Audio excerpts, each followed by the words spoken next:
Halo Bapak Ibu Guru, selamat datang di program Guru Belajar dan Berbagi seri panduan pembelajaran tahun ajaran 2021-2022. Pada video ini, kita akan menyaksikan bersama dampak yang terjadi pada pendidikan selama masa COVID-19. Apa saja dampak yang terjadi? Yuk kita simak laporan dari berita aktual berikut ini. KPAI menemukan data-data lapangan yang menunjukkan angka putus sekolah cukup tinggi, terutama menimpa anak-anak yang berasal dari keluarga miskin. Terdapat 5 penyebab anak putus sekolah selama masa pandemi COVID-19, yaitu menikah, bekerja, menunggak iuran SPP, kecanduan game online, dan meninggal dunia. Riset dari ISEAS Yusof Ishak Institute yang dirilis pada 21 Agustus 2020 menunjukkan ketimpangan nyata di dunia pendidikan Indonesia selama musim pandemi COVID-19. Hampir 69 juta siswa kehilangan akses pendidikan dan pembelajaran di era pandemi. Namun di sisi lain, banyak kelompok siswa dari keluarga mapan lebih mudah belajar jarak jauh. Ini implikasi dari ketimpangan. Dampak pandemi yang dirasakan semakin berat membuat pihak sekolah swasta menjerit mengeluhkan sulitnya menutupi kebutuhan operasional sekolah hingga membayar gaji guru-gurunya. Selama ini, mayoritas sekolah swasta berjuang memenuhi operasionalnya secara swadaya dengan mengandalkan pemasukan dari SPP.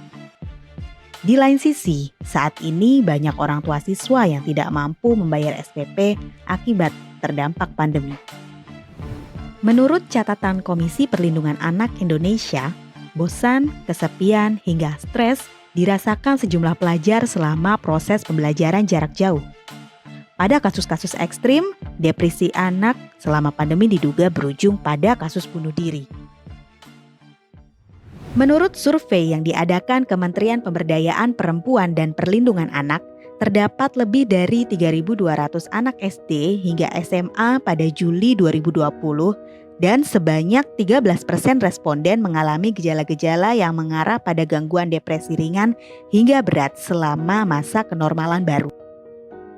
Data yang diambil dengan mensurvei anak-anak di 34 provinsi itu juga menunjukkan presentase anak perempuan dengan gejala-gejala yang mengarah pada gangguan depresi lebih tinggi dibandingkan anak laki-laki. Gejala emosi yang paling banyak dirasakan responden adalah sedih dan mudah marah. Komisi Perlindungan Anak Indonesia mencatat sejumlah kasus kematian yang diduga terkait dengan depresi anak selama pembelajaran jarak jauh. Pada November tahun 2020, KPAI mencatat ada seorang siswa kelas 12 di sebuah sekolah di Kabupaten Tangerang yang dirawat di salah satu rumah sakit lalu dirujuk ke RSJ Grogol, Jakarta Barat karena diduga mengalami depresi. Menurut pernyataan KPAI, keluarga menduga anak itu depresi karena banyaknya tugas belajar daring selama pandemi COVID-19. Dari kumpulan berita tersebut dapat kita kategorikan dampak COVID-19 dalam pendidikan pada 4 kategori.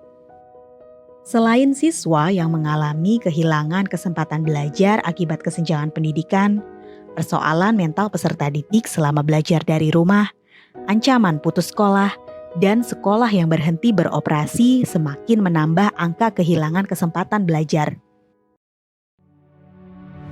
Nah, dari penjelasan tersebut, apa yang dapat Bapak Ibu simpulkan?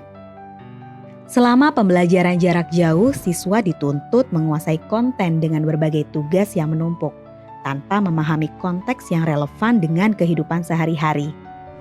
Segala upaya dilakukan oleh guru agar target pembelajaran tercapai, yang akhirnya memaksa siswa untuk dapat menyelesaikan tujuan pembelajaran tanpa mengetahui bahwa siswa belum atau bahkan tidak paham terhadap materi yang dipelajari.